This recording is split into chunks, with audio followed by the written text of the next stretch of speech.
भारत में मुगल साम्राज्य की नींव बाबर ने रखी थी। बाबर 1526 में शासक बना था। इसके बाद उसके पुत्र हुमायूं ने सत्ता संभाली, लेकिन उसका जीवन युद्धों में संघर्ष करते हुए और जान बचाकर भागते हुए बीता। सही मायनों में अकबर ने 1556 में सत्ता संभालने के बाद मुगलिया सल्तनत को दुनिया के सबसे ताकतवर साम्राज्यों में से एक बनाया। अकबर के बाद जहांगीर, शाहजहां और औरंगजेब के शासन तक मुगल भारत ही नहीं बल्कि दुनिया के सबसे ताकतवर वंश रहे। मुगलों ने लगभग 150 साल तक भारत पर एकछत्र राज्य किया, लेकिन 1707 में औरंगजेब की मृत्यु के बाद मुगल बेहद कमजोर हो गए। औरंगजेब के बाद जो भी मुगल राजकुमार शासक बना, वह सत्ता पर अपने पूर्वजों की तरह पकड़ नहीं रख सका। इस दौर में ताकतवर सरदार और रसूख वाले अमीर अपनी मर्जी से बादशाह बनाने और गद्दी से हटाने लगे। इसी दौर में एक ऐसा भी मुगल शासक हुआ जिसकी सबसे बुरी तरह से मृत्यु हुई। इसे अपने ही लोगों ने भाड़े के हत्यारों के हाथों मरवा दिया था। इस मुगल बादशाह का नाम जहांदर शाह था।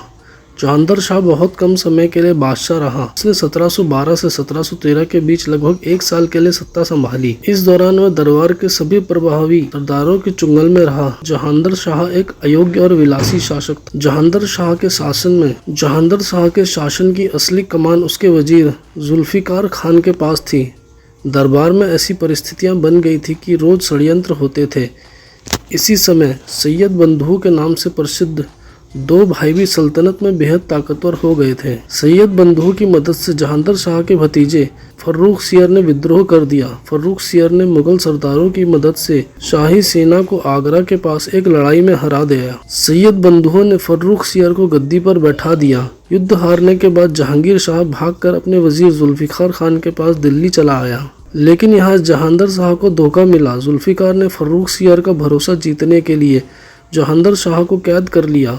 लगभग 1 महीने तक जहांदर शाह कैद में रहा। सैयद बंधुओं के कहने पर फर्रुख सियर ने जहांदर शाह और जुल्फिकार खान दोनों को मरवा दिया। जहांदर शाह को मारने के लिए भाड़े के हत्यारे भेजे गए थे। इतिहासकारों के अनुसार जहांदर शाह को पीट पीट कर मारा गया था। जहांदर शाह को हुमायूं के मकबरे में दफनाया गया।